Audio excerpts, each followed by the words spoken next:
नळ व टाकीवरती एवढा मोठा प्रश्न बघून नक्कीच तुम्ही या प्रश्नाला स्किप करण्याचा विचार करत असाल तर ती आता वेळ तुमच्यावर येणार नाही, कारण या प्रश्नाला सेकंदात कसं सोडवायचं ते बघा.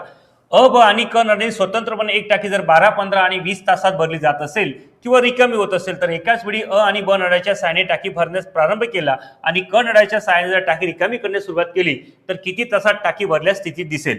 तर इथे काय करायचं, 12, 15 आणि 20 यांचा घ्यायचं पुराणो लसावी. याचा लसावी किती असणार, हा 60 येणार.